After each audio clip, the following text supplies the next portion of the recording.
प्रेम से बोली शंकर भगवान की जय। जितवाहन भगवान की जय। जितिया माई की जय।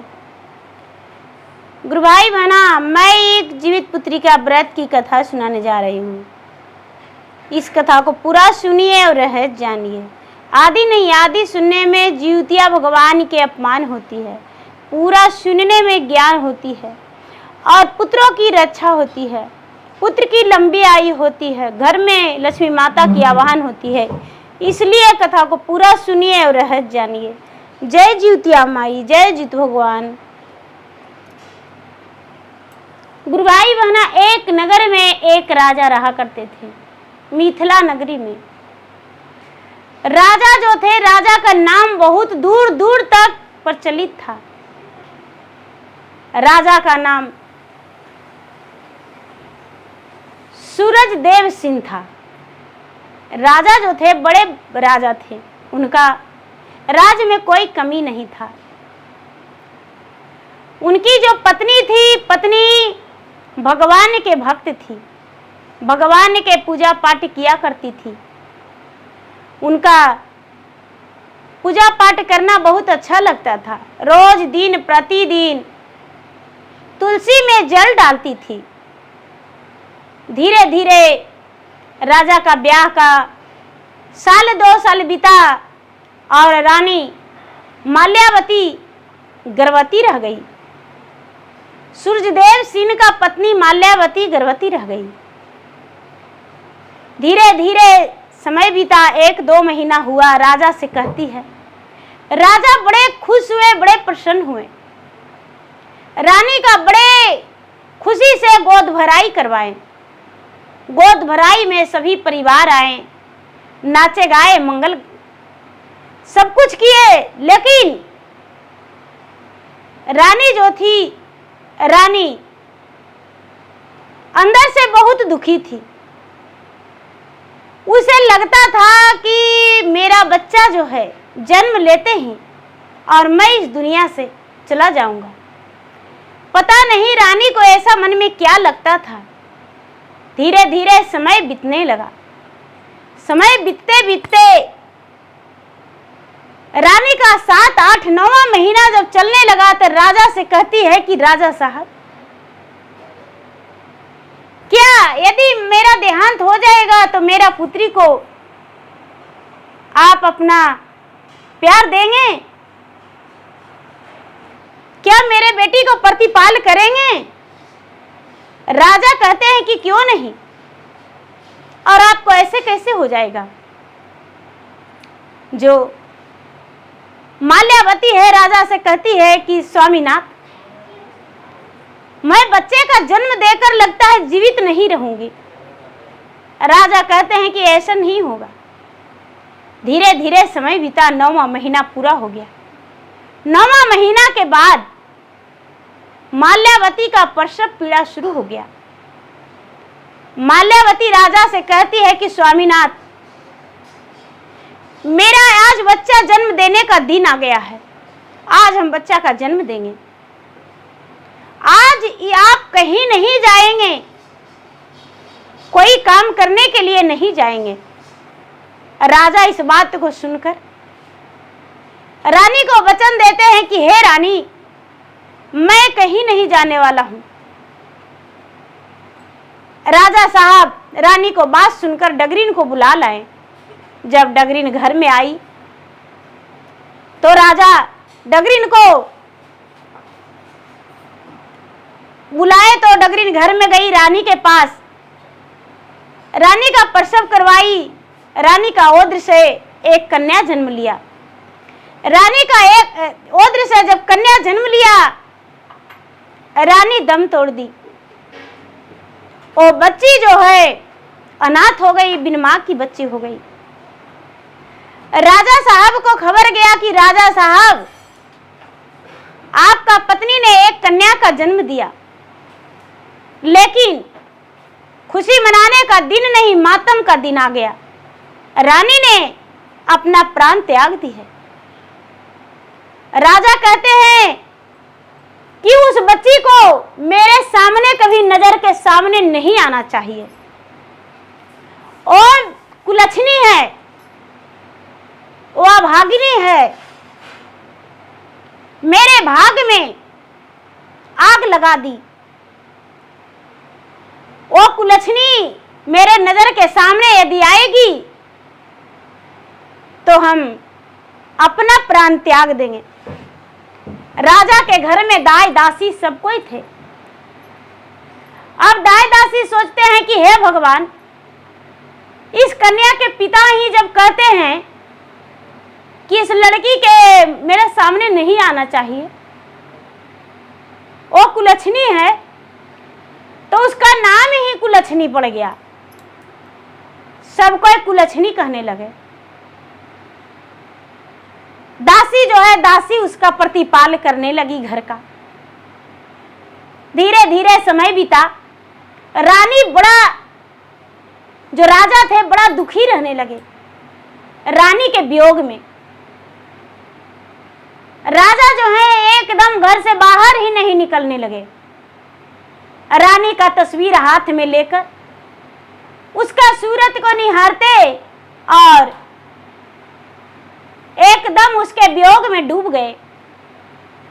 प्रजा जो है, प्रजा राजा से बहुत विनती किए, राजा साहब आप विवाह कर लीजिए।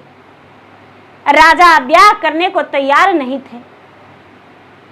बहुत मनाने पर, बहुत कहने पर, बहुत समझाने पर राजा ब्याह को राजी हुए और राजा ब्याह के लिए तैयार हो गए।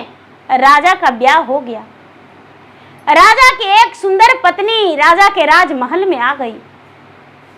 जो दासी है, दासी कहती है कि रानी साहब अपना बच्चा का प्रतिपाल कीजिए। रानी कहती है कि जब मेरे पति ही उसको देखना नहीं मांगते हैं तो मैं कौन होती हूं जो उसको प्रतिपाल करूं। मैं उसे प्रतिपाल करने वाला नहीं हूं। यदि मेरा गोद में आएगी तो मैं तो उसका गला दबा दूंगी। राजा तो नहीं दबाएंगे, लेकिन मैं दबाने में देर नहीं करूंगी। अब दासी सोचती है कि हे भगवान, अब क्या करें। दासी रोज प्रतिदिन उसका सेवा संस्कार करने लगी। धीरे धीरे समय बीतने लगा। समय बीतते बीतते 4-6 महीना बीता तो राजा की दूसरी रानी गर्भवती रह गई। और गर्भवती रह गई तो राजा जानकर बड़े प्रसन्न हुए। लेकिन पहली रानी का राजा को जब याद आया तो राजा सोचते हैं कि खुशी होने का तो दिन है ही नहीं, क्योंकि ये जब कुलछनी जन्म लिया था तो मेरा पत्नी का देहांत हो गया। पता नहीं क्या जन्मेगा, पुत्र या पुत्री कैसा आएगा। एक तो जन्म लिया तो उसका सूरत ही नहीं देखे।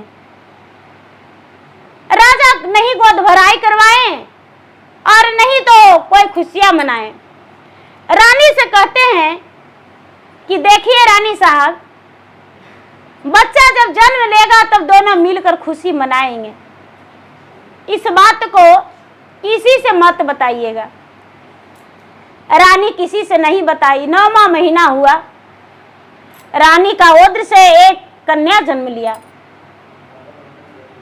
जब कन्या जन्म लिया तो राजा साहब जाने तो बड़ा प्रसन्न हुए। राजा साहब जानकर छठियारी का धूमधाम से तैयारी करवाए, नामकरण करवाए। तो ब्राह्मण जो हैं, ब्राह्मण नामकरण किए तो कहते हैं कि राजा साहब की बड़ी बेटी कुलछनी है तो छोटी बेटी लक्ष्मी है। कुलछनी और लक्ष्मी दोनों बहन हैं। छोटी है तो लक्ष्मी रहेगी। कुलछनी और लक्ष्मी दोनों एक ही पिता के पुत्री, एक ही घर में रहने लगी। जब भी राजा राज दरबार से अपने राजमहल में आते थे तो दरवाजे पे एक घंटी टंगवा दिए थे। घंटी बजा देते थे और दासी बेचारी कुलछनी को लेकर दुबक जाती थी, कहीं छुप जाती थी। तभी राजा अंदर आते थे। धीरे धीरे जब कुलछनी बड़ा हो गई, लक्ष्मी भी बड़ा हो गई, तो दोनों एक साथ खेलने लगी। जब राजा साहब राज दरबार से आते थे, लक्ष्मी दौड़कर पिता के गोद में जाती थी, लेकिन कुलछमी पिता को मुख कभी नहीं देखी थी, कहीं ना कहीं छुप जाया करती थी। धीरे धीरे समय बीता। जब समय बीता, दोनों बेटी बड़ा हो गई। जो कुलछनी है, कुलछनी सच्चे भगवान का भक्त निकली। प्रतिदिन दुर्गा माता के मंदिर और लक्ष्मी माता के मंदिर जाने लगी, पूजा पाठ करने लगी। बिना पूजा पाठ के एक दिन भी वो नहीं रहती थी कुलछनी। और जो लक्ष्मी थी, लक्ष्मी तो कभी एक लोटा भगवान के नाम से तुलसी में भी जल नहीं डाली थी। धीरे धीरे दोनों बड़ा हो गई। जब बड़ा हो गई तो रानी कहती है कि राजा साहब, मेरा लक्ष्मी बिटिया बड़ी हो गई है, विवाह के योग। तो राजा जो हैं अपने मंत्री से कहते हैं कि मंत्री जी, मेरा बेटी के लिए एक वर ढूंढना है। मंत्री कहते हैं कि देखिए राजा साहब, लक्ष्मी भी आपका बेटी है और कुलछनी भी आपका बेटी है, तो आपको भला होगा पहले कुलछनी के लिए वर ढूंढिए, तभी लक्ष्मी के लिए ढूंढिएगा। राजा साहब कहते हैं कि नहीं, लक्ष्मी मेरा बेटी है, कुलछनी मेरा बेटी नहीं है, उसका विवाह हम नहीं करवा सकते हैं। मंत्री कहते हैं कि देखिए राजा साहब, यदि आप ऐसा नहीं करेंगे तो पूरा नगर का लोग आपका थू थू करेंगे। राजा अपने इज्जत बचाने के लिए नाई और मंत्री को बुलाकर कुलछनी और लक्ष्मी दोनों के लिए वर ढूंढने को बोले। कुलछनी और लक्ष्मी दोनों के लिए वर ढूंढने को लिए बोले। कुलछनी जो थी, उसके लिए कहते हैं राजा की एक अंधा लड़का खोजकर और इसको विवाह कर देना है, जो दोनों आंख से अंधा हो या तो लंगड़ा हो, क्योंकि मेरा भाग में ये आग लगा दी है, मेरा किस्मत में ये आग लगा दी है, मेरा जिंदगी में जहर घोल दी है। ये जन्म ली और मेरा पत्नी इस दुनिया से चल गई। रानी, दूसरी रानी सुनकर बड़ा खुश हुई कि चलो लक्ष्मी का ब्याह एक अंधेरा से होगा, बड़ा खुश हुई। जो नौवा और ब्राह्मण थे वो घर से निकल गए रिश्ता ढूंढने के लिए। जब रिश्ता ढूंढने के लिए निकल गए तो खोजते खोजते खोजते खोजते एक सूर्य देव का मंदिर था। वहां पर बालाजी के मंदिर था, सूर्य भगवान के मंदिर था, कान्हा जी के मंदिर था, शंकर भगवान के भी मंदिर था। वहीं पर एक बुढ़िया भिखारिन थी, उसका बेटा एक अंधा था। बुढ़िया अंधा बेटा के कारण वहीं पर बैठ के मंदिर के पास भीख मांगती थी। नौवा और ब्राह्मण उस मंदिर के पास गए, देखते हैं कि अरे एक बुढ़िया है, उसका एक बेटा है अंधा, इसी का तो साथ अच्छा रहेगा, राजा जैसा बोले हैं। जाके बुढ़िया से कहते हैं कि ये बुढ़ी माता, ये आपका बेटा है। बुढ़िया कहती है कि किस्मत का खेल है बेटा, ये मेरा ही बेटा है, क्या इसका विवाह करेंगे? वो अंधा बोलता है कि नहीं, हम विवाह नहीं करेंगे। यदि हम विवाह करेंगे तो मेरा पत्नी का प्रतिपाल कौन करेगा? अरे बूढ़ी माँ भीख मांग रही है तो मेरा पेट भर रहा है, लेकिन मेरा पत्नी तो मुझे भीख मांग के नहीं खिलाएगी, उसे तो कपड़ा और खर्चा और घर चाहिए। और हम जो हैं अंधा हैं, हम नहीं विवाह करेंगे। नौवा ब्राह्मण कहते हैं कि यदि विवाह नहीं करोगे तो तुमको फांसी पर चढ़वा देंगे राजा के आदेश से। बेचारी बुढ़िया कहती है कि ए बेटा, हम विवाह करेंगे अपना बेटा के, काहे लगी मेरा बेटा के फांसी पर चढ़वाएगा। इसलिए देखो, तुम लोग नाहुआ और ब्राह्मण है ये हो, दिन ठिकाना बैठा के दे दो बेटा, और जब समय आवेगा तो इसको ले जाके और ब्याह करके और पहुंचा देना। नौवा कहता है कि ऐसे थोड़ी होगा, अब ये लेके चल जाएंगे, नहीं तो बुढ़िया कहीं लेके भाग जाएगी बेटा के, और हम जाएंगे लौट के तो राजा साहब हमको कटवाइए देंगे, फांसी पर चढ़ा देंगे। कहते हैं कि ऐसा करिए बुढ़ी माता कि जब जाएंगे तो साथ में ले जाएंगे। बुढ़िया बोलती है ठीक है बेटा, शादी करके पहुंचा देना इसी मंदिर के पास। एक बेटी का तो तय हो गया। अब नौवा ब्राह्मण जो हैं उसी अगल बगल में गांव में बर ढूंढने लगे तो एक राजा का बेटा है, उसको कि हाँ लक्ष्मी का शादी पक्की कर दिए। लक्ष्मी का शादी पक्की कर दिए। अब दोनों का शादी फिक्स हो गया, दोनों का शादी फिक्स हो गया। नौवा जो है अंधरा को पकड़ के राज दरबार में ले जाके राजा से बोला, ए राजा साहब, यही अंधरा को लाए हैं कुलछनी के लिए, ब्याह के लिए। राजा कहते हैं कि मेरा नजर से दूर करो और घोड़े गिरसार में इसको जगह दे दो। घोड़े गिरसार में रहेगा जहां हाथी घोड़ा मेरा बंधाता है, मेरे सामने मत लाओ। राजा साहब वो अंधरा को भी देखना पसंद नहीं किए। दाई दासी के हाथे राजा उसको खाना भिजवा दिए। दाई दासी जाके कुलछनी से कहती है कि राजकुमारी जी, आपके लिए बर लेके आए हैं, दोनों आंख से अंधा है।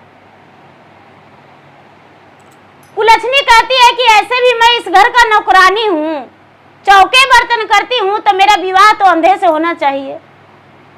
अरे मुझ जैसा अभागिन को एक अंधरा भी मिल रहा है तो बहुत सौभाग्य की बात है। ऐसा बात नहीं है कि उसके साथ हम जिंदगी नहीं बिता लेंगे, बिता लेंगे।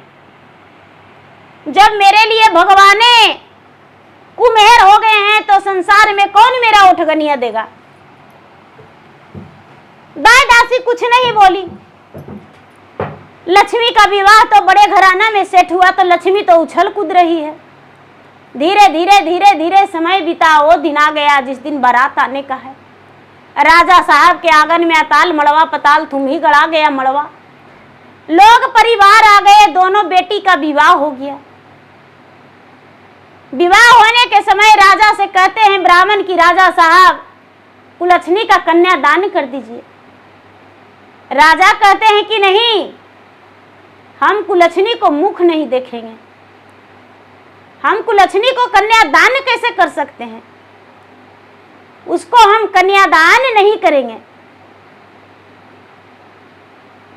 जो दाई है, दाई कहती है कि इसके माता पिता हम हैं, हम दान करेंगे। कन्यादान घर की दासी की नौकरानी राजा लक्ष्मी को दान किए। एक ही घर से दोनों बेटी विदा हो गई। अब कुलछनी को विदा होते ही राजा के घर में जैसे लगता है कि दरिद्रा का वास हो गया, शनिचरा का वास हो गया। राजा का घर में खौरा खपट लगने लगा। राजा का घर में एकदम धन संपत्ति कहां जा रहा है कोई पता नहीं। राजा का धीरे धीरे गरीबी हालात होने लगा। अब क्या होता है, लक्ष्मी और कुलछनी दोनों विदा होकर ससुराल गई। जब ससुराल गई तो अंधरा के हाथ पकड़ के लक्ष्मी कुलछनी पैदल की रास्ते चल दी और लक्ष्मी डोली से जा रही है। लक्ष्मी का 32 का हार लगा हुआ है, लेकिन कुलछनी का कोई एरियातने वाला भी नहीं है। कुलछनी हाथ पकड़ के अंधरा को चल दी। जब मंदिर के पास पहुंची तो अंधरा का सब पता था कि यहाँ पर हम रहते हैं। वहां पर चल गई। बुढ़िया भीख मांगती थी और उसी मंदिर के ओसारा में रहती थी। अब कुलछनी कहती है कि माँ जी यही घर मंदिरे है। तो हाँ, कुलछनी सोचती है कि चलो भाग में मेरा यही है तो क्या करेंगे। अब उसी जगह पर बड़ी लीप पोत के बड़ी अच्छा से रहने लगी। लेकिन कुलछनी गांव वालों के पास जाके काम मांगने लगी। कहती है कि भैया जी, दीदी जी, हमको कुछ काम दे दे तो ठीक था। कुलछनी के गांव में कुछ व्यक्ति जो थे इसको काम पर रख लिए, अपना घर में काम दे दिए। अपना घर में काम दे दिए कि भाई मेरा बच्चा छोटा है, इसको तेल लगा देना, इसको गड़तर धो देना। कोई कहते हैं कि भाई मेरा घर में गोबर निकाल देना। अब ऐसे करके मेहनत मजदूरी करके कुलछनी अपना परवरिश करने लगी। गांव वाला से बोली कि भैया हमको एगो झोपड़ी बना देते तो बड़ी अच्छा था। उसी मंदिर के पास कुलछनी का झोपड़ी बन गया और झोपड़ी में तीनों परिवार रहने लगे। धीरे धीरे समय बीता तो कुलछनी मां बनने वाली रह गई। कुलछनी का एक संतान हुआ। कुलछनी का जब एक संतान हुआ तो कुलछनी सोचती है कि मेरा तो एगो संतान हो गया, मैं बहुत खुश हूं। लेकिन इस संतान के दिन बन के हम कहां जाएंगे। मेरे पिताजी जो है वो तो हमको देखना ही पसंद नहीं करते हैं। क्या करें। बेचारी अपना मन मार के वहीं पर रह गई मंदिरे में। धीरे धीरे समय बीतने लगा। आसिन का महीना आया तो कुछ लोग जो है उसी रास्ते से नदी जा रहे थे। कुलछनी कहती है कि आप लोग कहाँ जा रहे हैं। तो ए बेटी, हम नदी जा रहे हैं। तो देखिए ना, ये भिखरनिया के पुतोहिया के एको बच्चा है। बेचारी बड्डी सीधा है, सबके यहाँ काम कर देती है। कोई भी कुछ करने को लिए कहते हैं तो ये कर देती है, बड़ी अच्छा है। तुम भी जितिया करेगी बेटी, जितिया आ गया है। तो ये कौची होता है। तो अरे जितिया में नहाए खाए करके अष्टमी के उपवास रहते हैं हम लोग बेटी। तो सोचती है कि हम भी व्रत को कर लेते तो बहुत अच्छा था। क्या करती है, अपने सास से आज्ञा लेती है और सास से आज्ञा लेकर चल जाती है नदी नहाने। नदी में नहा के और आती है, अपना सबके साथ भोजन करती है। 8वीं के दिन उपवास रहती है। एक बच्चा उसका 3 महीना के था, तबे से जितिया व्रत करने लगी। धीरे धीरे समय बीता तो फिर से इसका एगो बच्चा हो गया, एक बच्चा और हो गया, 3 गो बच्चा हो गया। जब 3 गो बच्चा हो गया तो खर्चा बढ़ गया और अंधरा बेचारा के कभी 2 पैसा मिलता, कोई दिन नहीं हो मिलता। बुढ़िया जो थी, बुढ़िया का देहांत हो गया। अब इसके पास बहुत गरीबी हो गया, पेट चलना भी मुश्किल हो गया। सब कुछ मान जाएगा दीदी, लेकिन तन वस्त्र खोजवे करेगा, पेट भोजन मांगवे करेगा। कुलछनी सोचती है कि अब क्या करे, किससे मांगे। 2-4 घर गांव में गई कि देखिए ना, मेरा काम कोई और दे देते तो अच्छा था। कुछ लोग और काम दे दिए सबके यहाँ, लेकिन एक व्यक्ति कई गो के घर में काम करेगी। धीरे धीरे इसका अंधरा जो पति था उसका तबीयत खराब हो गया। जो कुलछनी है, कुलछनी बेचारी अपना अंधा पति को इलाज करवाने लगी। इलाज में उसका बहुत उधारी पैसा हो गया। अब बड़ा लाचार हो गई, बेबस हो गई। उसके पास तो खाने का भी ठिकाना नहीं है। गांव में से जितना उधार पैसा हुआ वो कर ली। जो भी मदद करने वाले लोग थे उसको मदद कर दिए। अब उसके पास कोई भी मदद करने वाले नहीं थे। उसे लगा कि मेरे पति बीमार हैं, क्यों ना अपने बहन के घर जाऊं और अपना बहन से कुछ उधार मांगूं। कुलछनी क्या करती है, अपने बहन के घर जाती है और बहन के घर जाके और कहती है कि बहन, मेरे साथ बहुत गलत समस्या हो गया है, क्या करूं, मैं तो अभागा हूं, लेकिन कुछ मेरा मदद कर देती तो शायद मेरा दिन बदल जाता। लक्ष्मी पूछती है, बहन क्या हुआ? कहती है, क्या करूं बहन, मेरे पति बीमार हैं, मेरे बहुत उधारी हो गया है और मैं कोशिश कर रही हूं कि अपने पति को जान बचा लूं, जिसमें मेरा सुहाग अमर हो जाए। और क्या करूं बहन, जितिया का दिन भी है, जीवित पुत्री का व्रत भी हम हर बार करते हैं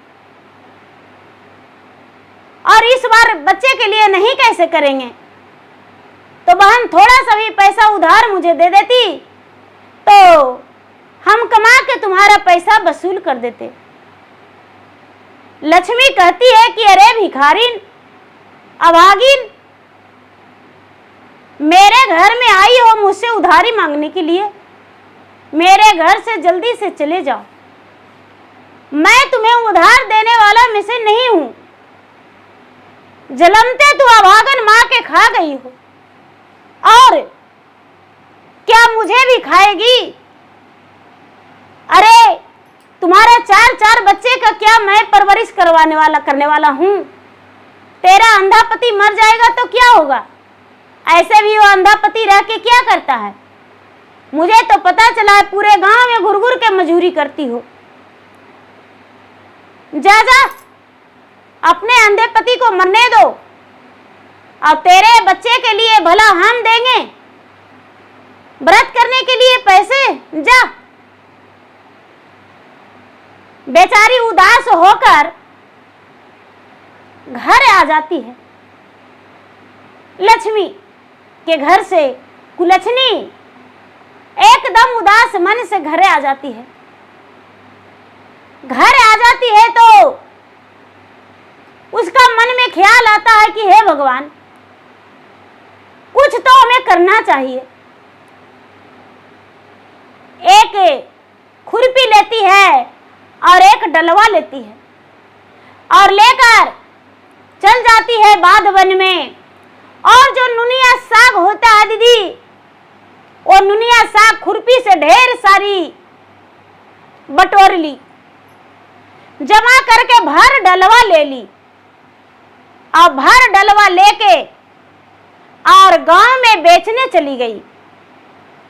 अरे इसका तो कल का दिन नहाई खाई है तो जरूरत है, लोग इसको साग बनाते हैं, क्यों ना इसको बेच लूं। क्या करती है, गांव में बेचने चल जाती है। बेचते बेचते बेचते बेचते उसका भरल डलवा वैसी रह जाता है। कितना बेचती है, खत्म नहीं होता है। बेचते बेचते वो थक जाती है। थक जाती है तो एक चबूतरा के पास एक मंदिर था, मंदिर के पास चबूतरा था। चबूतरा के पास एक सुंदर सा एक नीम का वृक्ष था। वृक्ष के नीचे अपना डलिया रख दी और बैठकर आराम करने लगी। तभी एक बूढ़ी माता आते हैं, कहते हैं कि बेटी तू कौन हो? बेटी क्या ये थोड़ा सा मुझे साग देगी?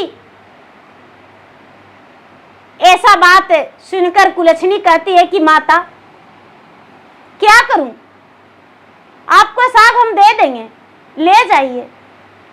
मैं पूरा दिन बेच चुकी हूँ, सुबह से आई हूँ बेचते बेचते, अभी तक पूरा भर डलवा पड़ा है। कल बहन के घर गई थी माँ, बहन से उधार पैसा मांगे, वो नहीं दी, और मेरा मन में आया ख्याल कि नुनिया साग थोड़ा जमा करके और बेच लेंगे तो कुछ पैसे हो जाएगा। मेरे अंधे पति बीमार हैं, माता जी ले जाइए, साग बना लीजिएगा। शायद आपके बहू भी करती होगी जिउतिया व्रत। कहती है कि बेटी जितना बहू और बेटियां मेरा करती है सब आपके पास है, बस खाली मेरे पास साग नहीं है। वो साग हंसते हंसते दे दी, साग हंसते हंसते दे दी। माता कहते हैं कि क्या करूं बेटी, मुझे बहुत धूप लग रहा है, मैं बहुत थका हूं। कहती है माता जी यहाँ पर चबूतरा पर आराम कर लीजिए, छां तो है। ठीक है बेटी। अरे मैं कैसे ऐसे सोऊं? कहती है माता जी मेरे पैर पर आप सो जाइए। बेचारी कुलछनी पैर पर सुला लेती है, पैर पर सो जाते हैं, उनका गहरी नींद पड़ जाता है। जब गहरी नींद पड़ जाता है, शाम हो जाता है। जब शाम हो जाता है तो माता का नींद खुलता है। माता जागते हैं तो कहते हैं कि बेटी पूरी दिन बीत गया और मुझे सुलाए रह गई, क्या करूं, मैं थका था। जाओ, तुम्हारा बच्चे और तुम्हारा पति इंतजार कर रहे होंगे। जब जाने लगी तो कहती हैं माता की बेटी लो एक पोटली लेकर जाओ, एक पोटली में शायद कुछ पैसे होगा, इससे तू अपना पति का इलाज करवा लेना। बेचारी कुलछनी कहती है कि माता ए पोटली का भागी तो आपके बेटी और बहू हैं, भला मैं तो हाँ बेटी किसी का तो काम में आ जाएगा, रख लो। पोटली रख लेती है। फिर माता मंदिर में से थोड़ी सी भभूत ला के देते हैं, कहते लो बेटी अपना पति को लगा देना। ए भभूत ले लेती है माता के हाथों, और वो तो माता गौरी हैं, साक्षात माता गौरी लक्ष्मी ले लेती है लेके, और वहां से घर आ जाती है। घर आ जाती है, घर आके और अपने मड़ई के अंदर, झोपड़ी के अंदर जाती है। उसके पति, बीमार पति जो थे एकदम लाचार थे, उठ के बैठे हुए हैं। देखती है, कहती है कि अच्छा मेरे पति बैठे हुए हैं। इसे याद नहीं आता है कि माता एक पोटली दिए हैं और मुझे भभूत भी दिए हैं। जो पैसा से बिक्री की थी उस पैसा से दुकान जाके और कुछ घर के राशन पानी लाके और बना के बच्चे का भोजन करवाई, खुद का भोजन की और पति का भी भोजन करवाई। जब सवेरा हुआ तो याद आया कि अरे आज मेरा जितिया का नहाई खाई है, आज थोड़ा सा साग बचा हुआ है, इसे भी बेच लाते तो अच्छा है। साग में जब हाथ डालती है तो पोटली मिल गया। अरे ये तो माता जी पोटली दिए थे। उस पोटली को खोलती है तो देखती है कि खाली सोना के सिक्का भरा हुआ है। सोना के सिक्का पाकर बड़ी प्रसन्न हो गई। ये तो माता साक्षात माता गौरी थे, मेरे साथ मेरे दर्शन भी दे दिए और मैं माता को पहचान नहीं पाई। हे माता जगत जननी, मैं आपको पहचान नहीं पाई, जो भभूत अपना पति को लगा देती है। पति दोनों आंख से अंधे थे, दोनों आंख उनका रोशनी आ गया। कहते हैं, रे कुलछनी, तू मेरा कुलछनी नहीं तो मेरा लक्ष्मी पत्नी हो, मेरा भाग्य लक्ष्मी हो। अपना पत्नी को सीने से लगा के कहते हैं कि अरे तुम बहुत लगाई और मुझे दिखने लगा। बच्चे लोग पिता में लटक के प्रसन्न हो गए। पिताजी क्या मैं दिख रहा हूं? तो हाँ बेटे तुम दिख रहे हो। अब बेचारी कुलछनी जो है, कुलछनी सोने के सिक्का देखकर उसका दिल में तसल्ली हो गया, किसी से नहीं बोली। अपना पति को लेकर बाजार जाके एक सिक्के ले जाकर बेचकर घर के सारा सामग्री लाई। धीरे धीरे समय व्यतीत करने लगी। कुछ दिन तक मेहनत मजदूरी किसी के घर भी जाकर करते रह गई। कुछ दिन के बाद अपना पति के कहती है कि आप भी कोई काम कर लीजिए। उसके पति कहते हैं कि नहीं, पहले हम घर बनाएंगे, ऐसे नहीं। उसके पति बड़े आराम से सोने का सिक्का इस्तेमाल किए, उसको बाजार ले जाकर बेच के और कुछ ईटा छरी सीमेंट बालू गिरवा के घर बनवाए। घर बनवा के और उसका गृह प्रवेश का निमंत्रण लक्ष्मी को घर भेजे सबसे पहले, और उसके माता पिता के घर वही अंधा व्यक्ति अपने हाथों से चिट्ठी लिखकर और भेज दिए, पहुंचा दिए। राजा जो है कुलछनी का पिता कहते हैं कि आप कौन हैं? तो मैं कुलछनी का पति हूं। ये किस चीज का निमंत्रण है? तो मैं घर बनाया हूं। बहुत साल बीत गया था जब तक राजा एकदम भिखारी से भी बेहतर हो गए थे। उनके घर में खाने और पहनने का लाले पड़ गया था। राजा नहीं, एकदम भिखारी बन गए थे। और राजा कहते हैं कि आप तो अंधे थे। तो हाँ, ये मेरा पत्नी का भक्ति का कमाल है। मेरा पत्नी जो है भगवान के भक्त है और भगवान ने दया बरसाए हैं। जितवान भगवान का कृपा है कि मैं नेत्रहीन था, जो नेत्र हो गया है। माता दुर्गा का कृपा है जो मेरे नेत्र में रोशनी आ गया है। गृह प्रवेश में जरूर आइएगा। राजा जो हैं, राजा सोचते हैं कि जिसको हम कुलछनी कहते थे वो आज मुझे निमंत्रण देती है गृह प्रवेश का, लेकिन आज मेरा घर में खाने और पहनने का भी सही से नहीं है। जिसके घर में दाई दासियां खटती थी वो खुद दूसरे के घर खेत में मेहनत करके लाते हैं तो खाते हैं। वो कुलछनी नहीं, अभागा मैं था। हम उसका घर के गृह प्रवेश में अवश्य जाएंगे। अब धीरे धीरे गृह प्रवेश का दिन आ गया तो राजा और रानी दोनों पैदल की रास्ते अपने बेटी के घर गए। बेचारी कुलछनी जो थी अपना पिता को तो पहचानती थी, दूर से ही देखती थी, लेकिन पिता को पहचानती थी, माता को तो अवश्य पहचानती थी।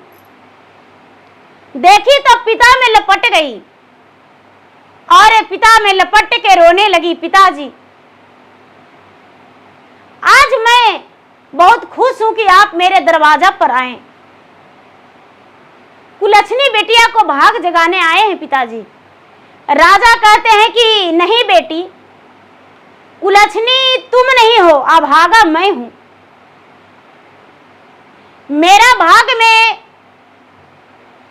ये सब नहीं था, सुख नहीं था।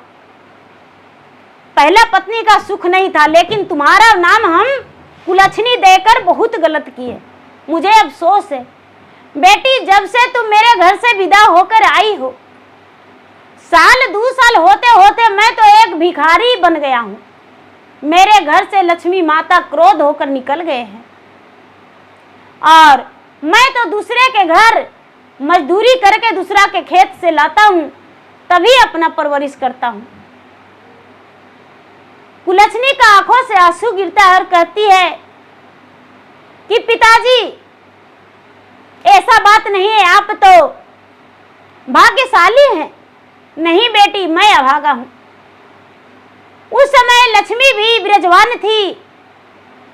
लक्ष्मी कहती है कुलछनी से कि बहन बताओ कि मेरे पिताजी मेरा विवाह किए थे अमीर घराना में, और तुम्हारा तो एक भिखारी की है।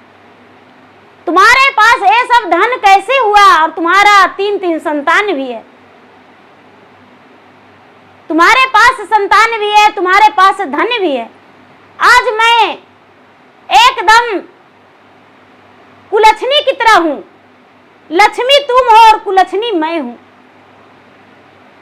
मेरा तो राजमहल में ब्याह हुआ, लेकिन आज मेरा कुछ नहीं है। सास ससुर मुझे घर से निकाल दिए हैं बांझन करके, और मैं 2-4 महीना से एकदम एक झोपड़ी लगा के रह रहा हूं। बहन मेरा मदद करो। कहती है कि देखो बहन, हम भूखे को अन्न, प्यासे को पानी और नंगम को चीर अवश्य देंगे, लेकिन याद करो बहन उस दिन जब मेरा पति बीमार थे। जब मेरा पति बीमार थे तो तुम्हारे पास मदद मांगने गए थे। क्या बोली थी कि अरे अभागन, माता को खा गई, तुम मुझे खाएगी, अंधा पति को मरने दो। आज वही पति के कमाया हुआ मेरा सब कुछ है। जब तुमने ठोकर मारी तो मैं एक खुरपी लिया और एक डलवा और नुनिया साग बटोर बटार के उससे खुरपी से छिल छिल के लाए और वही बेचने गए।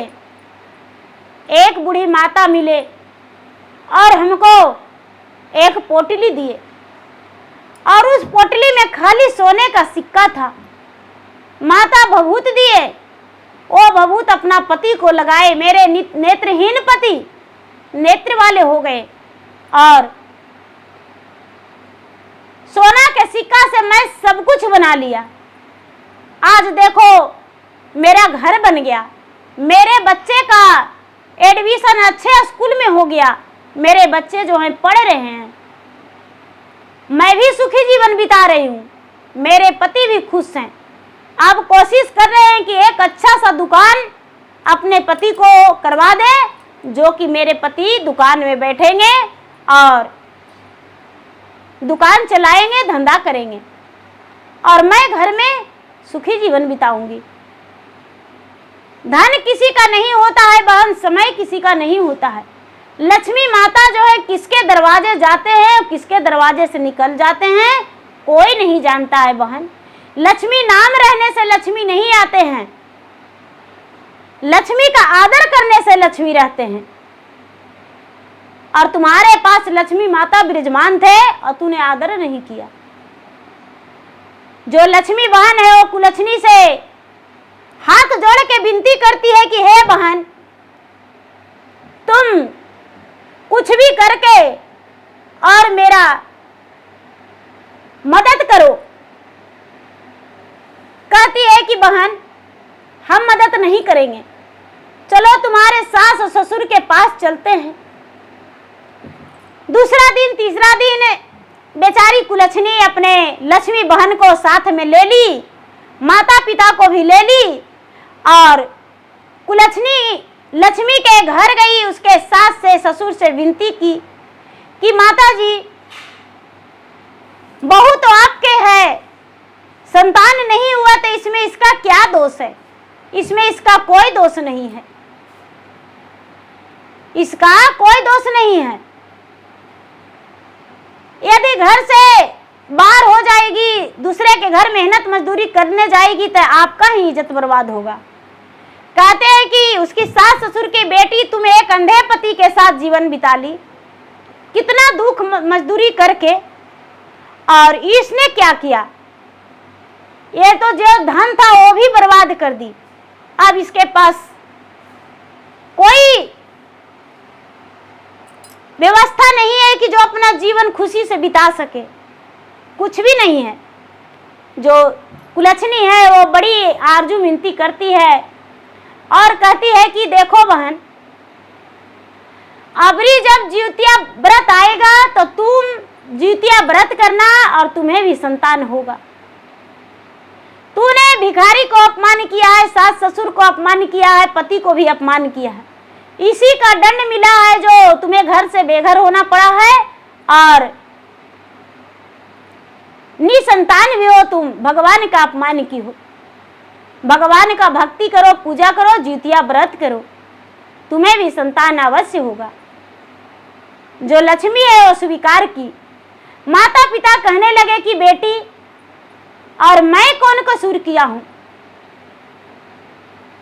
कुलछनी कहती है कि पिताजी, जब मेरे माता मरी तो मैं तो अभागन थी, लेकिन आप मुझे एक झलक देखने से भी इनकार कर दिए थे। तो एक ही घर में एक ही पिता का पुत्री एक का गोद लेते थे, एक को देखने से भी इनकार कर गए थे। तो क्या भगवान आप पे खुश रहेंगे? उसी का परिणाम आपका मिला है। आप हमको कुलछनी नाम रखे और एक का लक्ष्मी, और कन्यादान भी नहीं किए, पिता होने का फर्ज नहीं निभाए, इसीलिए भगवान नारुष्ट है। जाइए भगवान का पूजा पाठ कीजिए, भक्ति कीजिए, शायद भगवान मेहरबान हो जाए तो आपका खाने और पीने का कुछ हो जाए। बेटी क्या करती है, कुछ चावल कुछ दाल अपने पिता को देकर विदा करती है। जब राजा घर जाते हैं तो दिया हुआ चावल बालू और कंकड़ हो गया, दाल जो है बालू रेत हो गया। राजा सोचते हैं कि मेरा अपमान का बदला भगवान लिए हैं, जो हम अपना बेटी को अपमान किए वो बदला लिए। राजा भगवान को भक्ति भजन करने लगे, देवी देवता करने लगे। धीरे धीरे उनका समय उसी गर्दिश में बीतता रह गया। बेटी को जितना दुख दिए वो कभी सुखी नहीं रहे। राजा का धीरे धीरे एकदम समय गंभीरता ही रहा, लेकिन उनके पास कोई धन वापस नहीं आया। जो लक्ष्मी थी, लक्ष्मी के पास सास तो रख ली। धीरे धीरे समय आया, जिउतिया व्रत आया, जिउतिया व्रत की, बहन से प्यार से बातें करने लगी, उसके बच्चे को सही से बातें करने लगी, उसका बच्चे को प्यार करने लगी। धीरे धीरे समय बदला तो लक्ष्मी का भी एक संतान हो गया, वो भी संतान वाली हो गई। लक्ष्मी के 3 संतान और लक्ष्मी के 1 संतान। वो भी अपने सास ससुर के घर में आंगन में अच्छे से रहने लगी और माता पिता तो सदा के लिए दुखी रह गए। वैसा ही में उनका जीवन व्यतीत हुआ। समय आने पर भगवान का प्यारे भी बन गए, स्वर्ग सिधार गए, लेकिन उनका भी नरके में जगह मिला, कभी स्वर्ग नहीं मिला। जो लक्ष्मी थी, लक्ष्मी तो खुश हो गई, लेकिन कुलछनी जो थी अपना परिवार के साथ सुखी जीवन बिताई।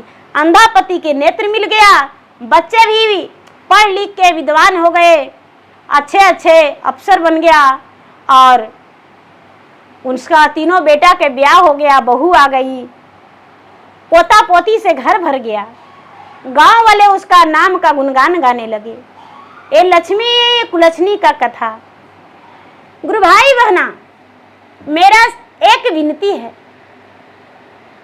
मेरा चैनल संगीत जगत पे मैं प्रतिदिन एक नई कहानियां उस पे डालती हूँ और आप लोग नई कहानियां सुनने के लिए रीता संगीत चैनल पे आप जाइए और प्रतिदिन शिव चर्चा की कथा उस पे सुनिए। आपको प्रतिदिन नई नई कहानियां मिलेगी। रीता संगीत जगत, रीता संगीत पे मैं प्रतिदिन वीडियो डालती हूँ, एक दिन भी बाकी नहीं रहता है। तो दीदी आप लोग जरूर ध्यान दीजिएगा। यदि सब्सक्राइब नहीं किए होंगे तो आप सब्सक्राइब कर लीजिएगा और बेल आइकन घंटी को दबा के रिफ्रेश कर दीजिएगा, जिसमें मेरा वीडियो का नोटिफिकेशन सबसे पहले आपके पास जाए और आप मेरा वीडियो सुन सके। आपका भगवान हर इच्छा पूरा करे, हर सुख दे भगवान। भगवान कभी आपका दुखी नहीं रखे। धन्यवाद। हर हर महादेव, घर घर महादेव। जय जितवाहन बाबा, जय जितिया माई।